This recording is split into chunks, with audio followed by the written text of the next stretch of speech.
Welcome to the Penny Stamps Distinguished Speaker Series. My name is Christina Hamilton, the series director, and I am thrilled we are at the top of a new season. We have a dynamic roster of guests to challenge and inspire you.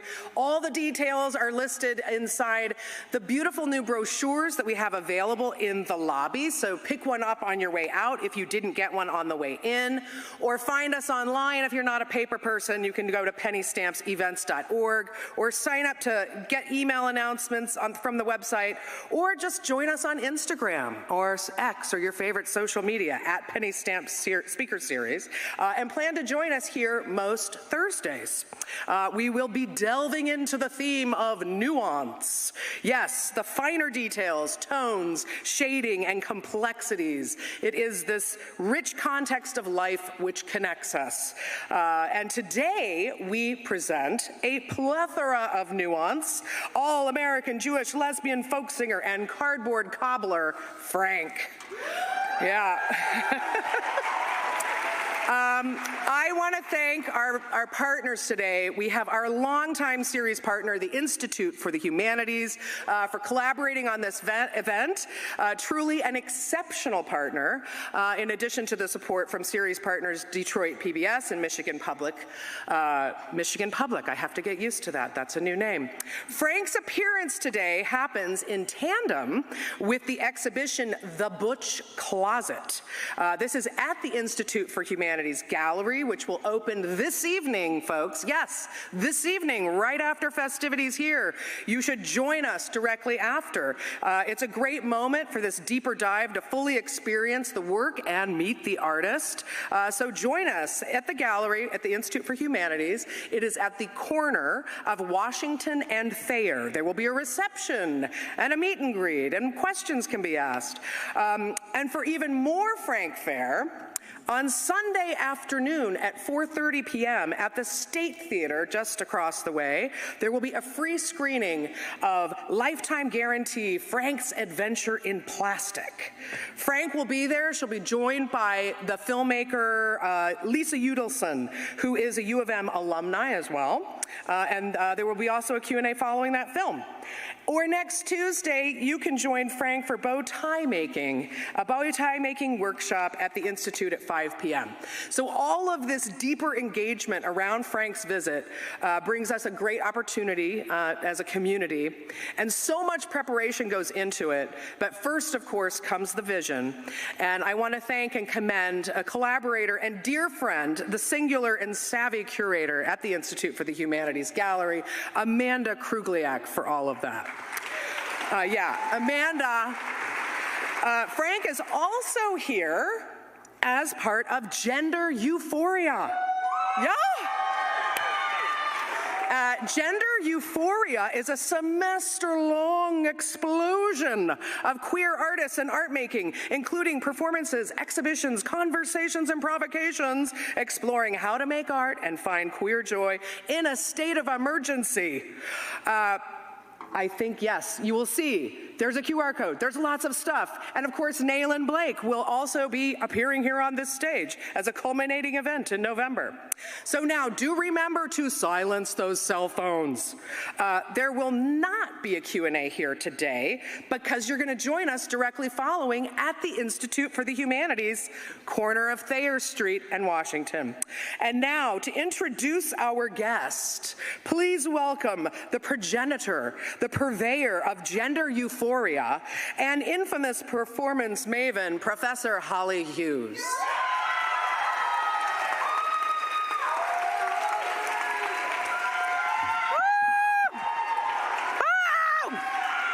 Yeah! Oh, louder! I can't hear you. Woo! Thank you so much, Christina, for that fabulous welcome. I am Holly Hughes. I'm a professor at the Penny W. Stamp School of Art and Design, where I direct the BFA in Inter-Arts Performance. And got any inner artists out there tonight in the audience? Any inner artists? Woo! All right. So it is my great pleasure to be kicking off this fantastic series with my friend, longtime friend, and artistic hero, singer-songwriter, visual artist, and queer icon, Phranc. And I'm not gonna give my long rigmarole about gender euphoria. That was really covered. There was a QR code that was here a minute ago, and there's gonna be a person, Leah Crosby. They are tall, they have yellow hair, they're unmistakable, handing out flyers with the QR code to find out about our next events, which are on November 1st and 2nd at the Stamps Gallery, a day of conversations with amazing queer artists, including Chrissy Vargas, creator of the Museum of Trans History and Art, and many other artists. And on November 2nd, are you ready for a queer haunted house? Yes, you are so ready, right? To get your gay ghoul on at 6 o'clock. Free at the Stamps Gallery, and including performances by our in-house band, Iconic Chronic.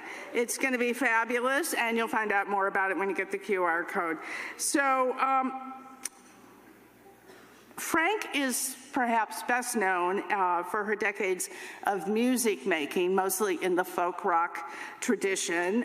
Years before any of her contemporaries, like Melissa Etheridge and Ellen DeGeneres, came out of the closet, Phranc was out there touring the world, making music about her experience as a butch lesbian. What we might call transmasc in today's parlance, for record labels large and small. She was the first out lesbian to be signed to a major record label.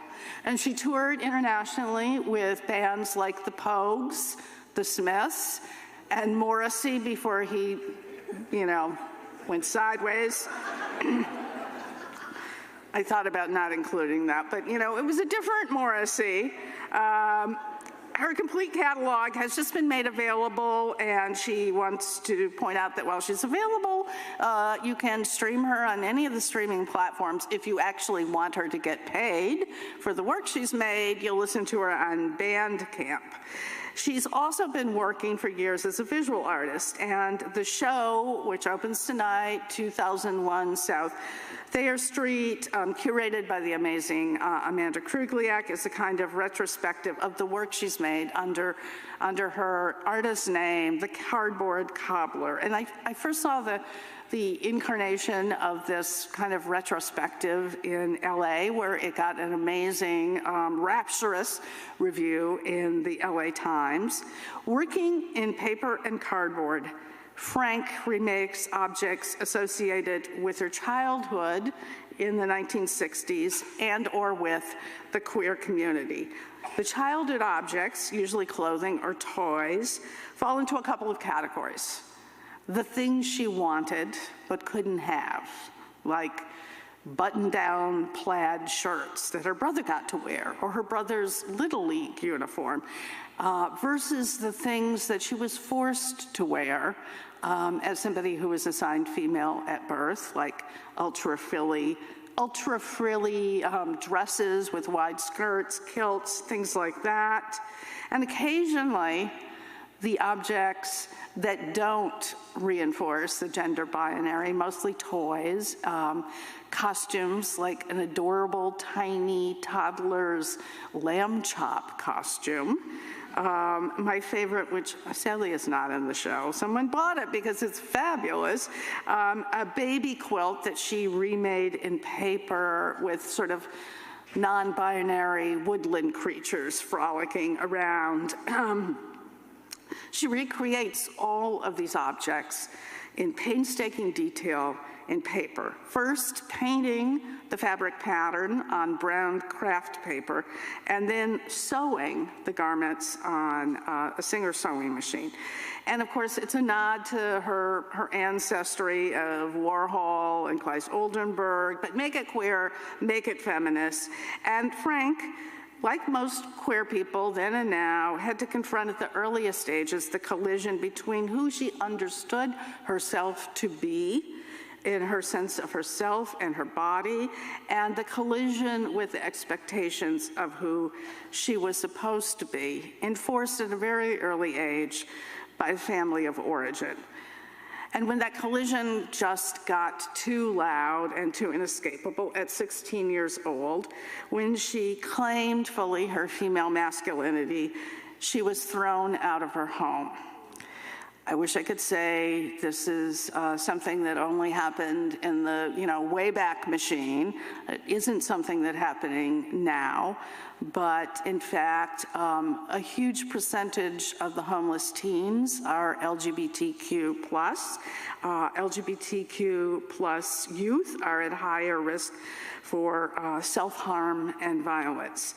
She made her first paintings of food because she was hungry. She did find, however, a group of other queer people, queer artists, squatting in buildings, and that is what allowed her to build a life and reimagine herself, become an artist and musician, and eventually repair her own family ties. So it's a great pleasure. No further ado, Phranc.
Barbers there in LA.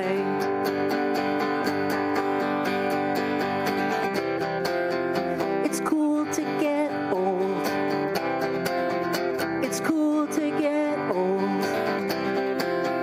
It's cool to get old in LA. And if I'm going gray, I'll do it on the freeway. But I'm in Michigan today.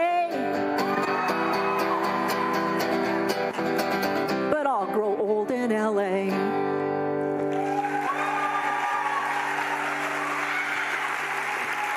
Thank you.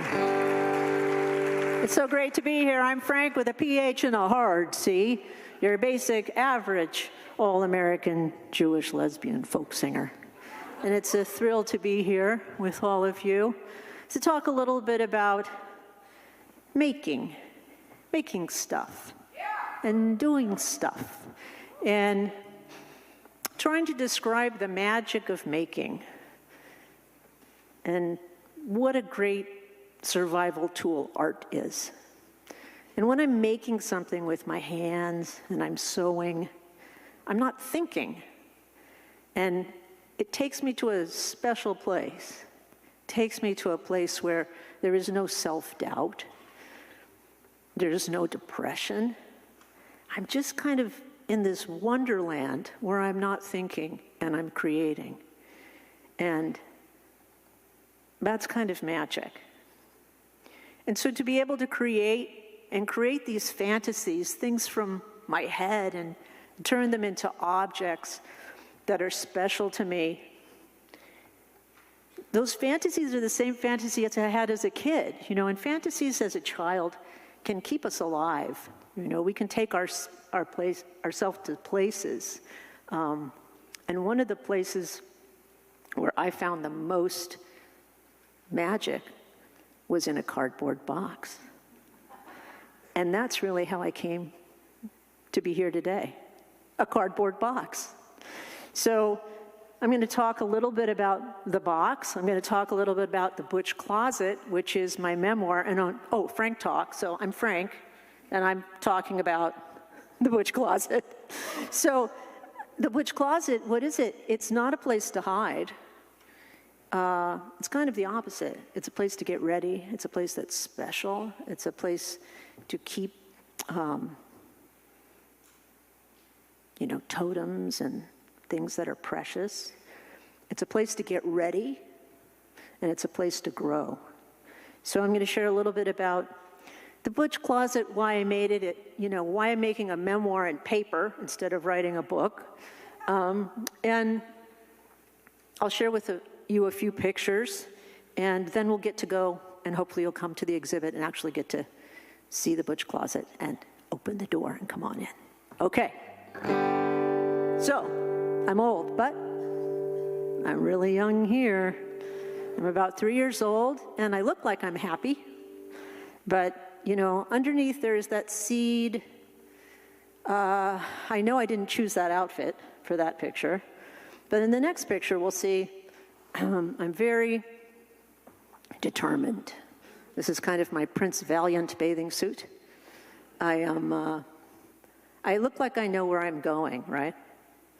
And my grandmother always said to me, you can go anywhere. Just look like you know where you're going. And my grandmothers were very, very special to me because they were the ones that stuck out for me when my parents weren't on my side. They always had my back. In fact, we'll go to the next slide where I'm developing my style. This is my 6th grade style with love beads. And there was a dress code, which I'll talk about in a second. And you had to wear a skirt. So I got very creative. My skirts always matched my knee socks and my shirts. And I had a lime green skirt that matched that shirt.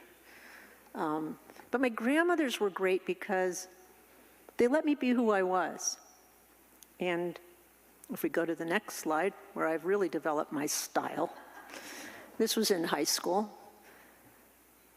That time where I was making multiple trips to the library. One summer, all I did was go to the library and get out tons of books. There was no Google. There was nothing to research. I had to go to the library to do my work, and I'd come home. Every queer, gay, and lesbian book I could find, I brought home. And then I'd schlep them back to the library. And one day I was with my mom and my grandma, and we were in the station wagon, and we were taking the books back to the library. And my mom made a crack about the books. And my grandmother turned to my mom and she said, Jackie, don't knock it if you haven't tried it.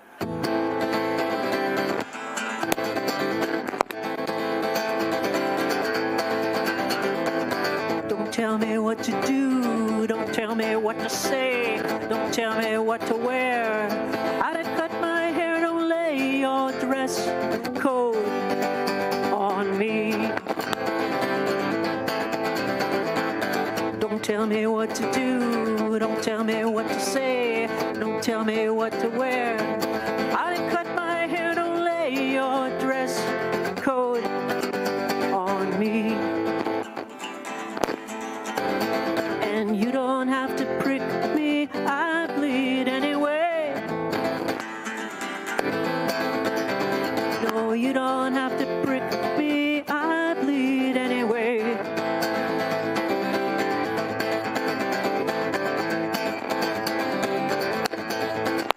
tell me what to draw, what to paint, who to sleep with, what to think, what to film, what to see, what to watch, who I can be, what to eat, what to read, what to want, what I need, how to think, what to be, who I can be. Don't lay your morality on me. And you don't have to prick me, I bleed anyway.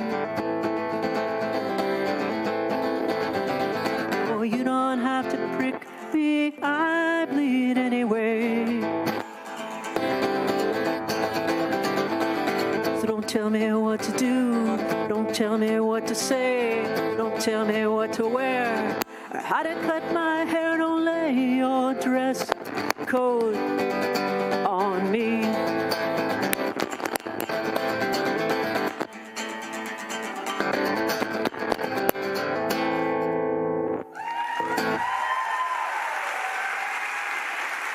Thank you.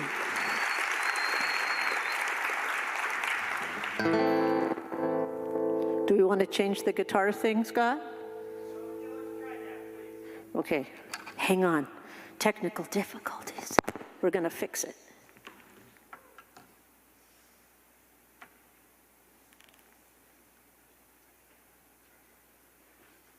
You're so respectful.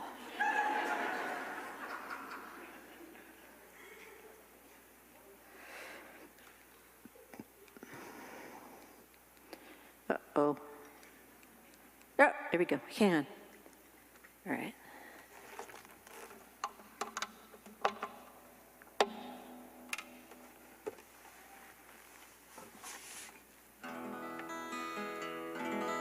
What do we think? Are we good? Magic. Yes? Okay. All right, so where were we? Oh, we were in high school. Okay, so in high school I had the most amazing journalism teacher. Now, if we're lucky, we get at least one good teacher when we're in elementary school or high school that turns us on to all the things that we need to know. And my teacher, Barbara Bradshaw, turned me on to a lot of women poets that were wonderful, and also to Jill Johnston, who wrote Lesbian Nation. And then I was like, yeah. So I had my tie, I had my sweater, I carried that under my arm like a Bible, because I knew I was a lesbian. But at my high school, there were two other lesbians, and they wore dresses, but there wasn't a lot going on at my high school for me. So I lied to my mom, and I told her that I was going to the library, and I went to the Women's Center in Venice, and I went to a drop-in lesbian rap group. I was 17, and the women were a lot older than me, and they were sitting in a circle. And I sat down, and they said, "Hey, why are you here?" And I said, "Because I like chicks." And they were like, "Okay, but you know why you're here, right?" And I said, "Yeah, because I like chicks." And the room started going peep, peep, peep, peep, peep. And I was way over my head. Finally, a woman kindly said to me, "Women are not chicks. Chicks go peep, peep, peep." So that was my first consciousness-raising lesson. It started at the Women's Center there. And then I made my way to downtown LA to the Feminist Studio Workshop at the Women's Building. And the Women's Building was incredible. It was started by Judy Chicago and Arlene Raven and Sheila de Bretteville, and there were all these incredible women artists that came from all over the country to participate in this program, and I was in heaven. So I started working on my music, and I just had this, I had community. Community is what saved me. If there's a through line through everything in my life, it's community. There was community at that Women's Center. There was the Lesbian History Exploration where I cut my hair and I changed my name. And then I was at the Women's Building and I learned to run an offset press and silkscreen and started working on my songs. And this next video is my very first day at the Feminist Studio Workshop, introducing myself as Phranc.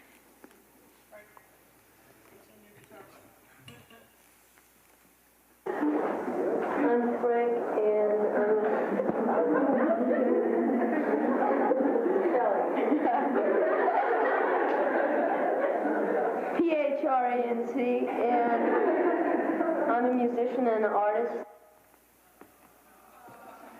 I'm a musician and I'm an artist, and I'm 17 years old, and I know who I am, you know.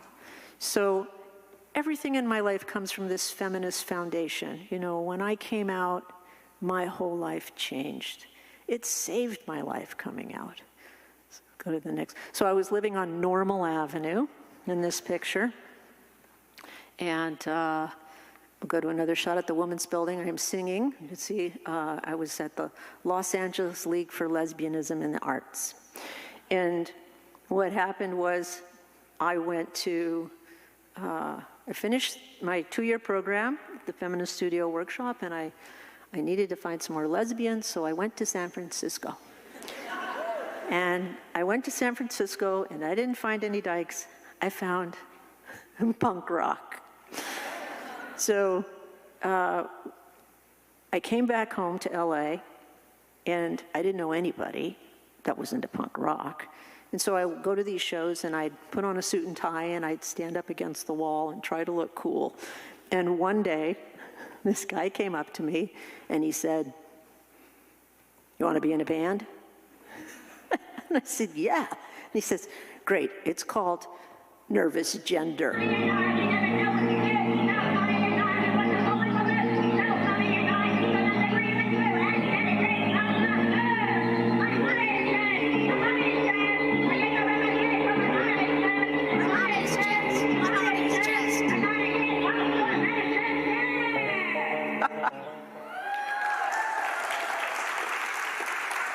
Nervous Gender was a super queer band of Gerardo, Edward, Michael, and me, 3 fags and a dyke, and we made a lot of noise.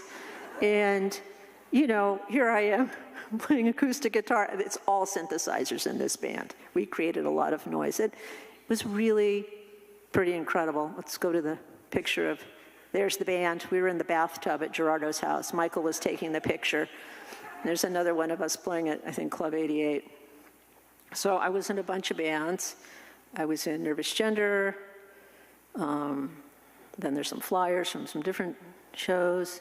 And then I was in another band called Catholic Discipline. And Catholic Discipline is in the film Decline of Western Civilization. If you've seen that, it's a documentary about 1979 punk community in Los Angeles. So Catholic Discipline's in that band, in that film. And then I was in another band called Castration Squad. And that band was a lot of fun, too. Some great women in that band, Shannon, Mary Batthing, Alice Bagg, and myself. And during that time in Los Angeles, the punk scene started out really like family. A bunch of people that didn't fit in anywhere bonded together. And all of a sudden I had these peers that were my age, and we were all angry, and we all liked to have fun. And some of us taught ourselves instruments and how to play. Some of us already knew how to play. But the environment got kind of aggro after a while. And people started wearing swastikas, and the mosh pits started getting a place where you got hurt instead of having fun. And as a reaction, I decided to write the song, Take Off Your Swastika, and play it on the acoustic guitar so that you could hear the words. Because punk rock and folk music, to me, they're the same. It's just the volume. It's so hard to hear the content sometimes. So that's why I returned to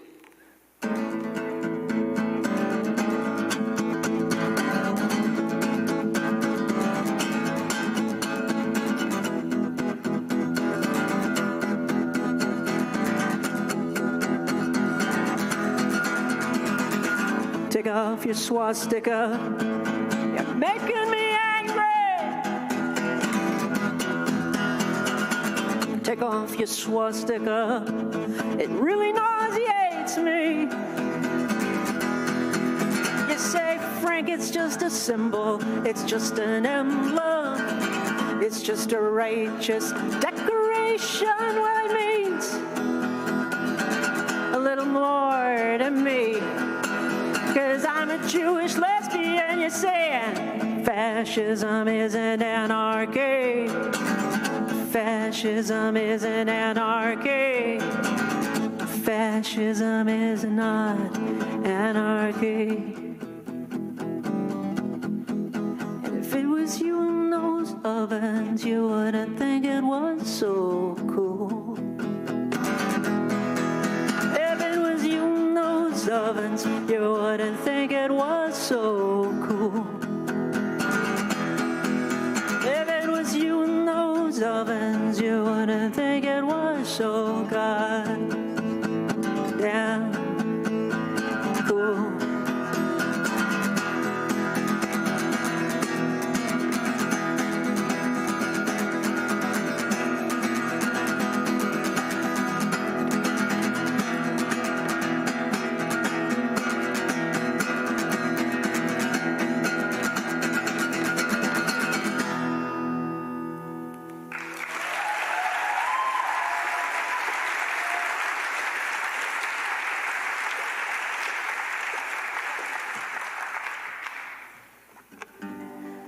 So that's when I started introducing myself on stage as the All-American Jewish lesbian folk singer.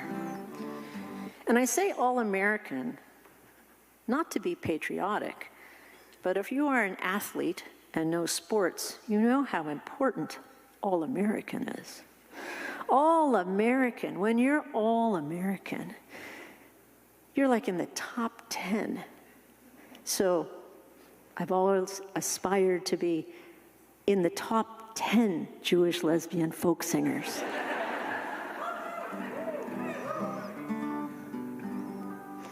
So I was playing solo now, I was going out and playing all these punk rock venues with all the same bands. I was just playing this guitar.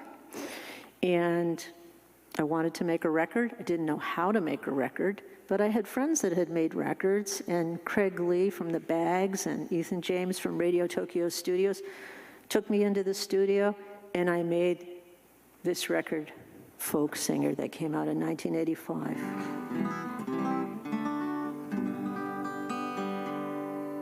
Oh, give me a pair of pectorals like Diane and I had. I want to swim 89 miles. Give me a set of deltoids like Katie Ledecky.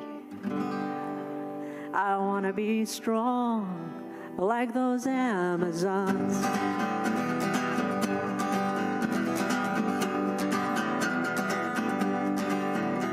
I want to learn to dribble like Brittany Griner. I want to learn to shoot like Caitlin Clark. I wanted to play for the Dallas Diamonds and live with Martina like Nancy Lieberman. Strong, strong. Strong, strong like an Amazon.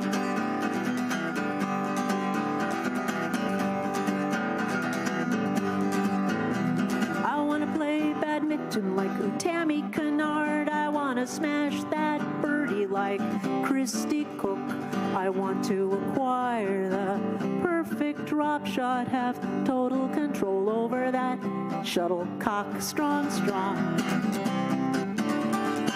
Strong, strong like an Amazon. And I want to learn to drive like Janet Guthrie. I want to zoom, zoom like Cha-Cha Downey. I want to be strong like those Amazons. I want to be strong, strong like those Amazons.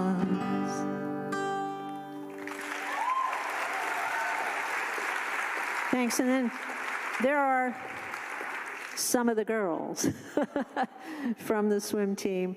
And so I made that first record, and Rhino Records put that out, and then I went into the studio and I made this next record.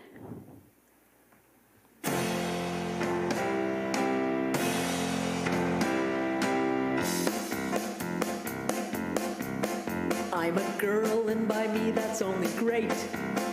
I am proud that my silhouette is curvy, that I walk with a sweet and girlish gait. I enjoy being a girl. This came out on Island Records, and there were some other artists that were queer and lesbian, but they were not out, and my label was really fantastic. They were trying to figure out, how do we market this nice Jewish lesbian folk singer? So they had all kinds of campaigns they cooked up. You'll see, you know, how many people have a record company that's going to shave their legs with them? So there was a promo shot with the label, and then they had the great idea, Paper Magazine, for April Fools, wanted to be in drag. Well, for April Fools, and because Francesco Scavullo was going to take the picture, I said, sure. So we had lots of pinup photographs, and they did a great job of marketing this record. And then I made another record for them called Positively Phranc, which was starting to get a little bit of airplay. We were starting to get a little bit of traction. This was the cover of the single that came out in Europe for I'm Not Romantic for Positively Phranc. And then they went the extra mile and they made a TV commercial for MTV.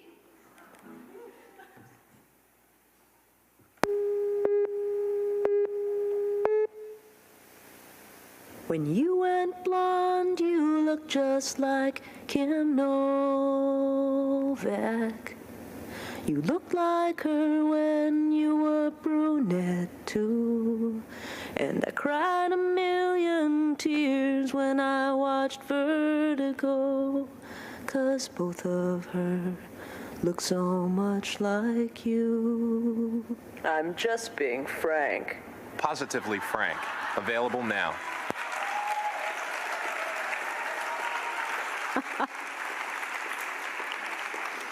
I think this is the third time it's been shown. But it's pretty cool that they made it. Yes, I'm just being frank. And that was the promotion for this album, Positively Phranc. And when this album came out, I was off to the races. I was out on tour, and then I went on tour with Morrissey. On the next slide, it's kind of funny, postcard that we made because it was hot at sound check, and all the guys had their shirts off, so I just took my shirt off too. But that was a really fun tour. We were going to go around the world. I did most of the dates with them. I had a great time. It was amazing. And I got to come out every night on stage as a Jewish lesbian folk singer. And that's my job, to come out and be who I am. So if there's anyone else in the audience anywhere and they see me come out, hopefully they might identify. So I was off on this tour. It was great. I can show another picture of me and the Moz. Yeah. We were hanging out, and things were great. It was right before we were going to play Madison Square Garden, and I was doing a radio promotion show, and I got a phone call when I was on the air that my brother had been murdered. And everything stopped. That's my brother Gary at my cousin Jason's bar mitzvah.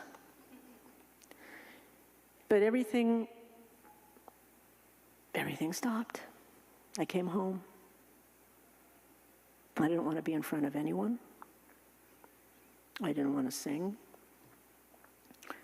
And at that time, the 18th Street Art Center in Santa Monica offered me a studio just to go to and make stuff.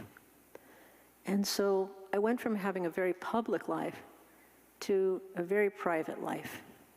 And I just spent time alone, going back and making things out of cardboard again. Because to me, there's great comfort in cardboard. You can find it anywhere, and you can make anything out of it. So I holed up in this little studio, and I started making art. First, I started making two-dimensional art, like these Butch boxers. And then somebody gave me a glue gun, and I went crazy.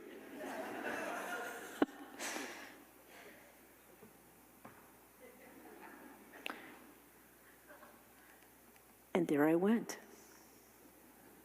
So I started making these objects because I love pop art. In fact, when I was 9 years old, I went to an exhibit where I saw Claes Oldenburg's pool balls. And I was 9, so they came up to about here on me. And it was the first time I realized that art could be something other than a painting or a drawing. It could be an object. And I loved that. And I've always been drawn to it. So I started making a lot of stuff, making sculptures. And they started out as just being kind of abstract things that I loved because of the way they looked. And then they started to becoming more personal. Well, the cherry pie is not very personal. And neither is a bucket of lard. But here we go. There's an all-American pie. And now we come to my self-portrait, which you've seen around campus, I believe. And when you come to the Butch Closet, you'll see it. And I'm wearing them tonight. Here they are. Can you see my shoes? And why do I wear these boots to this day? Because Jill Johnston had these boots laced all the way up to her knee. And ever since I had my first copy of Lesbian Nation, I have worn boots. So here's a picture of my 18th Street studio with all of the cardboard in it. So you can see some of the pieces you'll see when you come to the Butch Closet. So I was making stuff. I was starting to feel a little better, but I wasn't quite ready to go on stage as Phranc. However, I decided to go on stage as somebody else. So I came on stage as Hot August Phranc.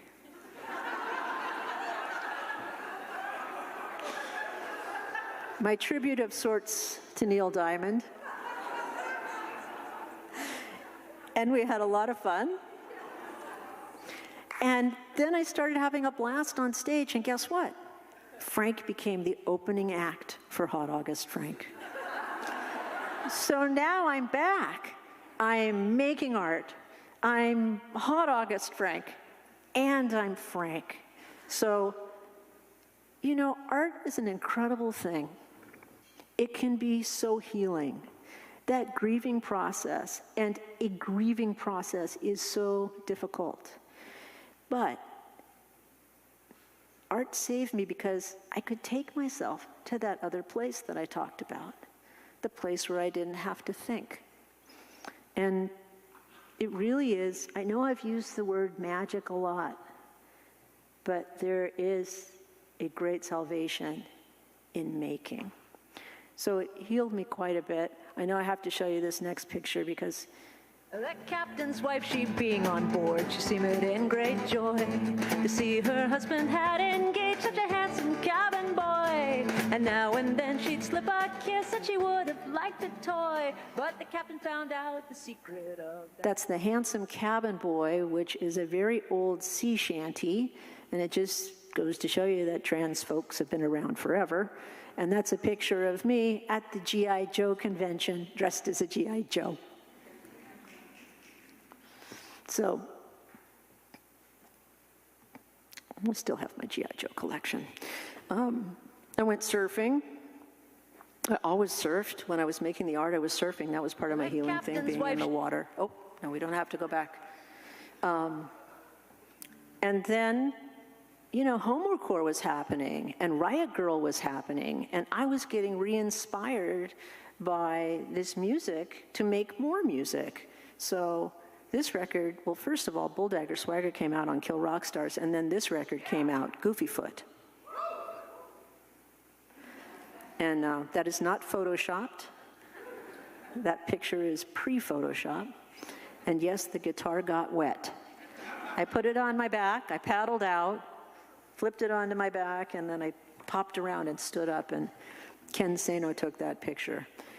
So once again, I'm out performing again. Played with Bikini Kill, and then I learned a really good lesson because I thought, oh, well, I can make these records myself. I can do a better job. So I put out this record. You probably never even saw it. Milkman I put out on my own fancy record label. And I knew nothing really about marketing or production or distribution. And so I learned the hard way, taking out a huge loan to make the record, that you really need a team. You really do need a community. I need a lot of help. So I'm not going to make that mistake again.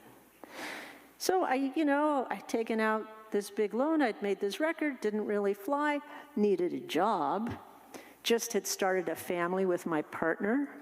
My daughter was 2 years old, and I did not want to go on the road and promote Goofyfoot or Milkman or anything. And I opened the phone book. Yes, there were phone books. And I found Tupperware.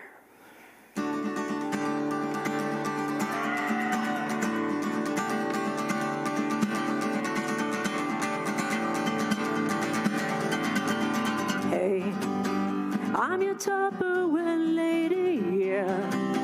I'm your Tupperware lady, ooh. I'm your Tupperware lady, yeah. I'm your Tupperware lady. You can buy it from me.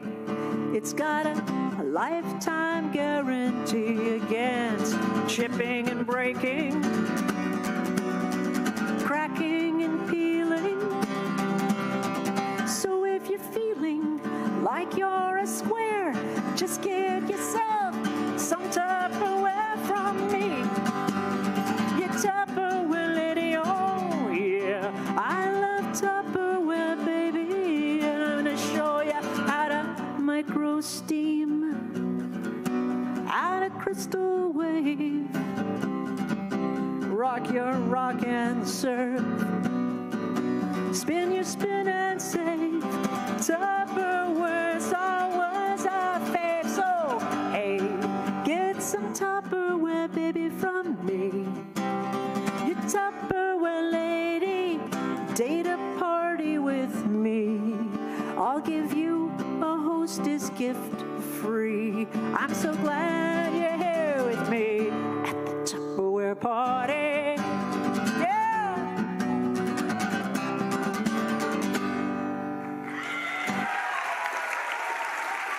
So I became the all-American Jewish lesbian folk singing, surfing Tupperware lady. And I went everywhere and sold Tupperware, even to Donnie and Marie. So, and the Tupperware film, Lisa Udelson's here tonight. She is an alum of Michigan, and we are going to be screening Lifetime Guarantee, Phranc's Adventures in Plastic, which is her documentary feature about my first year selling Tupperware. So it's Sunday night. I hope you can join us. So it was a lot of fun. And where am I again? I'm in a women's community. I'm in the women's community of Tupperware. So I've got Tupperware going. I'm making my art. I am writing my music, and I started working on this project called Frankenstein, where it was like an opera that I collaborated with 4 other women on this, where we wrote music to Tender Buttons. So that was really great. And then a little bit about the process of how I make art or how I make my work. I started with the cardboard, and then I thought, well, it'd be really cool if I could sew these pieces together, but I didn't know how to sew. I failed sewing 3 times in school, and why would a butch need to know how to sew? I mean, it's just ridiculous. But I got it in my head that I really wanted to know how to sew, and a mom at my daughter's preschool taught me how to use the machine. I got my Nana's machine, and I learned how to straight stitch. The first thing I made was a teddy bear cape, and then I started taking paper, and you'll see I take brown craft paper, and I lay it out, and I paint it to look like fabric. So it takes a long time to get a piece of paper to look just right, especially if I'm doing a plaid. And then once I've made enough, so if you're a sewer, you know what, you need 2-3 yards if you're gonna make a shirt or pants or something, and then I cut it and I sew it into a garment.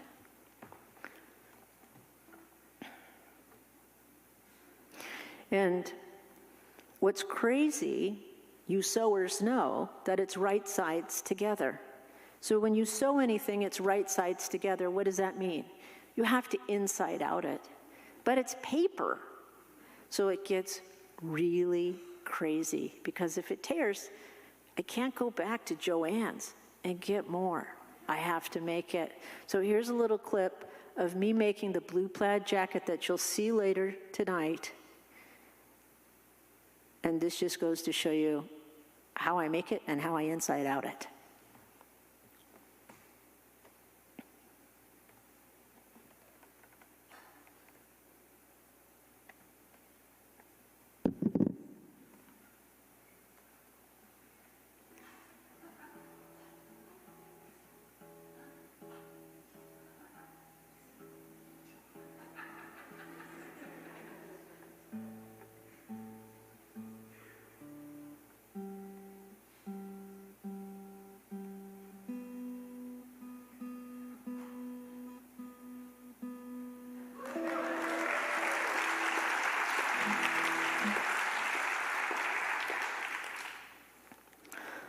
So many things that I have made out of paper. Paper life jacket, that won't save you. In my art making and in my music making, I think you can tell by now that humor is a very big component. I find it the best component to communicate, whether it's in seeing something visually or hearing something audibly. It just kind of changes things. And when I come out and introduce myself, saying that I am Phranc and introducing myself, it's the greatest icebreaker, because it lets people know that I have a sense of humor.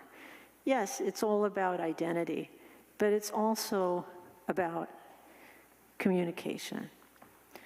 So the polka dot trunks were from a piece called, it was a show called Phranc of California. And Phranc of California happened because I talked about my Tupperware job, but I was with Tupperware for about 10 years. But then I didn't want to stay with Tupperware. But I still needed a job, so I decided I was going to be a cake decorator. And I was going to learn how to decorate cakes at the supermarket because it would be free. I wouldn't have to go to culinary school. So I went to Ralph's, and I tried to get into the bakery. And the bakery was tough. Couldn't get into the bakery. And I had to do my penance as the courtesy clerk, which is basically you bag the groceries. So I picked up all the carts, those shopping carts that are in the parking lot. I always returned mine because I had to wear the special vest and go out and collect them every day. And I bagged the groceries. And I had my Phranc name tag. And, there I am, Phranc, bagging your groceries. Very humbling. And one day I was bagging my groceries, and this guy came through my line, and I started putting his groceries in the bag. And he said, "I'm a big fan of your work." And I was like, "Wow, really?" I said, how do you know? He said, "Oh no, I've been following you." I said, "Oh, well, are you an artist?" And he says, "No, I have a gallery." He had a gallery across the street. So that, on my lunch break, in my supermarket uniform, I ran over to that gallery, and they said, "Always have your portfolio with you." Well, now you have your portfolio on your phone, really, pretty much. I hope you have an album of your work if you're an artist, so you can just whip it out. But I had kept a little folder in my car, and so I had that to take over there. And 2 years later, we developed a great friendship, and that's how Phranc of California happened. And then I had a show winter, and I had a show about toys where you saw the Annie Oakley outfit that I made out of paper. And then we come to this one here, which is Swagger. And Swagger is about survival.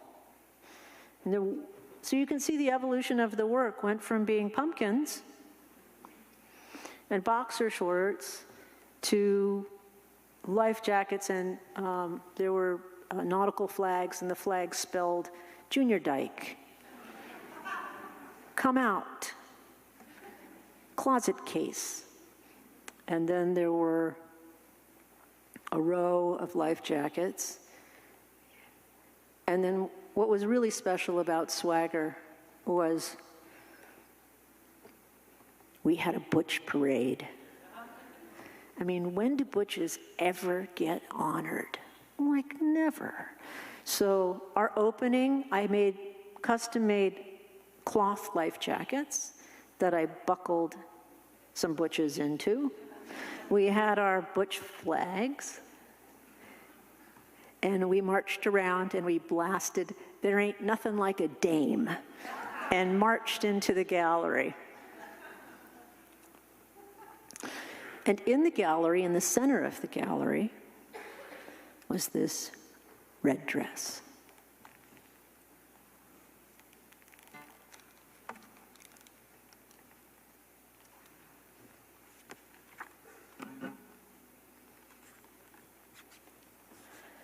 My Aunt Sadie and Uncle Lou owned Sally Shops, a chain of dress stores across Los Angeles that catered to middle-class mothers and daughters.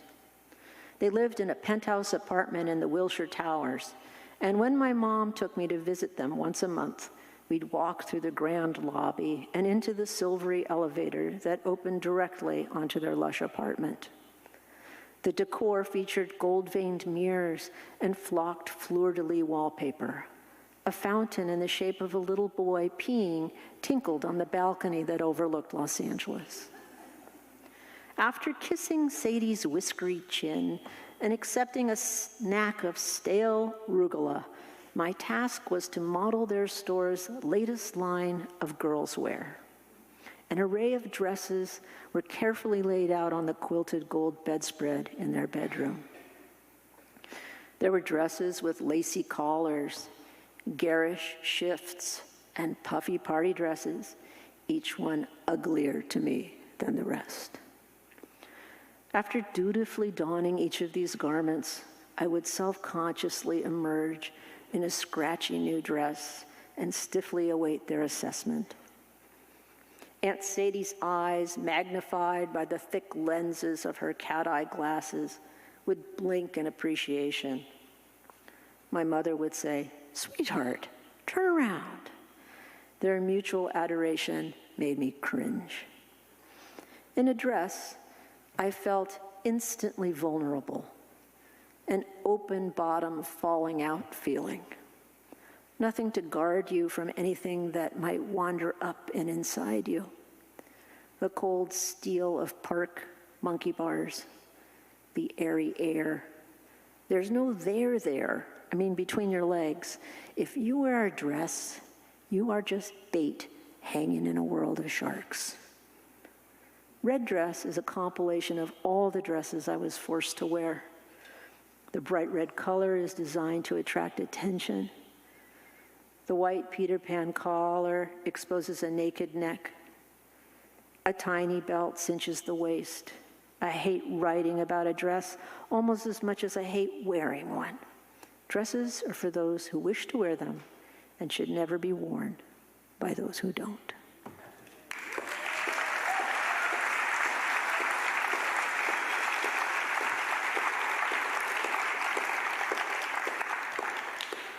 So the Butch Closet originally had the red dress in it.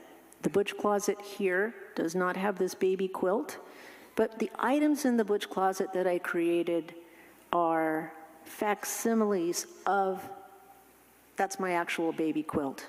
Actually, that's my paper sculpture of my baby quilt. It's 3x5. It looks just like my baby quilt. It's hand batted and free motion quilted. And the objects in the Butch Closet are very, very personal. So this plaid coat is the same one you saw me making in that video.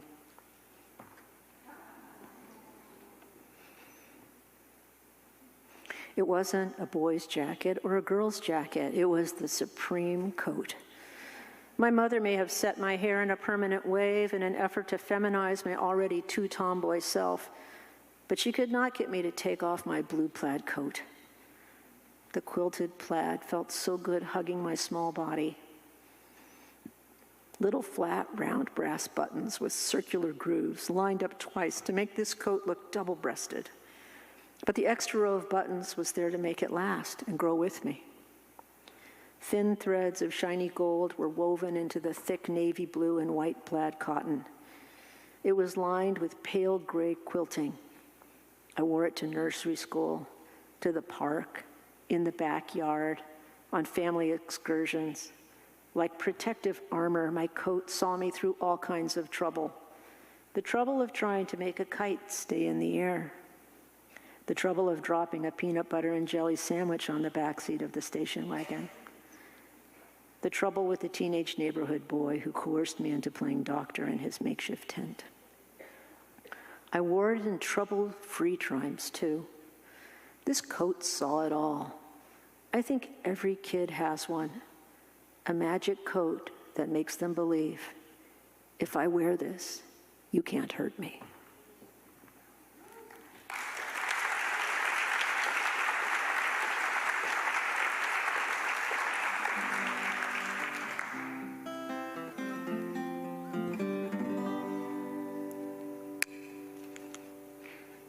So you will always also see today, you will see my lamb chop Halloween costume. And there is a story that goes with that. And these great little catalogs were made, and the stories are in them, so they're there for you to read on your own. But I think now we should just,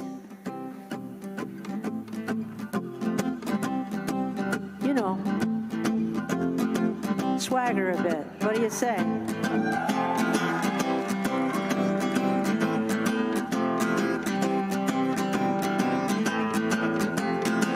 To every young man who can pass, from every lipstick lazy lass, from every drag queen's high-heeled stagger, to every bull dagger swagger, come on, do the bull dagger swagger, yeah, do the bull dagger swagger, do the bull dagger swagger, yeah, yeah.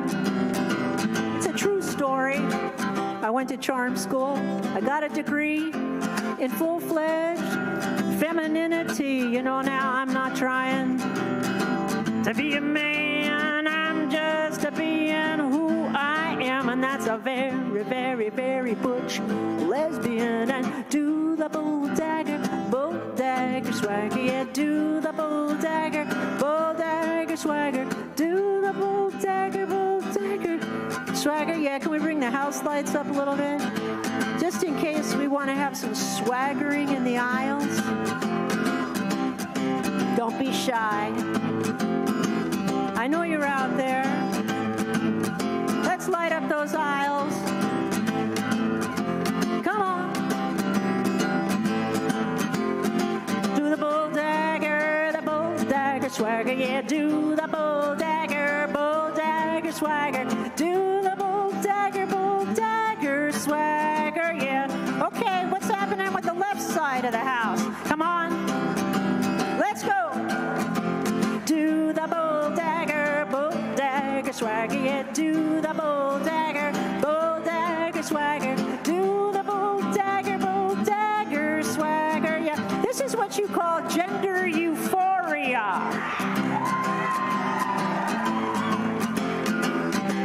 Oh yeah. To every young man who can pass, from every lipstick lazy lass, from every drag queen's high-heeled stagger, to every bull dagger swagger, do the bull dagger swagger, yeah, do the bull dagger swagger, do the bull dagger swagger, yeah.